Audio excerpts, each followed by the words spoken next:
ഞാനിപ്പോൾ ഒരു ഭക്തി പാട്ടാണ് കമ്പോസ് ചെയ്തിട്ടുള്ളത്. അതും ഒരു ദുർഗാദേവിയുടെ ഒരു പാട്ടാണ് ഇപ്പോൾ കമ്പോസ് ചെയ്തിട്ടുള്ളത്. അപ്പം അതിനകത്ത് ലിറിക്സും രചനയും ഞാൻ തന്നെയാണ്. ഇതെങ്ങനെ സംഭവിച്ചു എന്നുള്ള കാര്യം അത് ഭഗവാന് മാത്രമേ എനിക്കറിയുള്ളൂ, അറിയത്തുള്ളൂ. അപ്പം എല്ലാവരും ഈ പാട്ട് കേൾക്കണം. ഇതിപ്പം റിലീസ് നല്ലൊരു ദിവസത്തിന് നമ്മൾ റിലീസിന് വേണ്ടി വെയിറ്റ് നിൽക്കുകയാണ്. അപ്പം സിനിമയുടെ കാര്യമായി ഓടിക്കൊണ്ടിരിക്കുന്ന ഒരു വ്യക്തിയാണെങ്കിൽ പോലും എന്താ പറയുക, അപ്രതീക്ഷിതമായിട്ട് വന്നിട്ടുള്ളൊരു ദൈവയുടെ പാട്ട് ഞാനത് ചെയ്തു. എനിക്കറിയില്ല അത് ദൈവയുടെ സോങ് എങ്ങനെ തന്നെ ഞാൻ കമ്പോസ് ചെയ്യുന്നു എനിക്കും അറിയില്ല. അതൊരു എന്താ പറയുക, അതൊരു ദൈവത്തിൻ്റെ ഒരു നിശ്ചയം തന്നെയാണെന്ന് പറയാം. അതിന് 2 വരി ഞാൻ പാടാൻ വേണമെങ്കിൽ, ഇതൊരു ദുർഗാദേവിയുടെ ഒരു പാട്ടാണ്.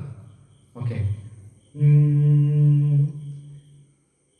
തിക്ക് തിക്ക് വാഴും പഞ്ചമിയമ്മേ, മാൻകൊമ്പിൽ തീർത്ത ദുർഗേശ്വരി, കൊടിയറ്റമുയരണം, ശിലയായി വളരണം, ഭക്തർക്കു ദർശനം തരണം.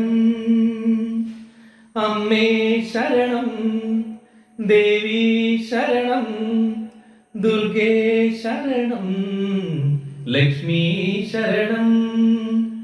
തെക്ക് ദിക്ക് വാഴും പഞ്ചമിയമ്മേ, മാൻകൊമ്പിൽ തീർത്ത ദുർഗേശ്വരി, കൊടിയേറ്റമുയരണം, ശിലയായി വളരണം, ഭക്തർക്കു ദർശനം തരണം. അമ്മേ ശരണം, ദേവി ശരണം, ദുർഗേ ശരണം, ലക്ഷ്മി ശരണം എന്ന് തുടങ്ങുന്ന ഒരു ഗാനമാണ്. അപ്പം എല്ലാവരും കേൾക്കണം, എല്ലാവരും സപ്പോർട്ട് ചെയ്യണം. Thank you.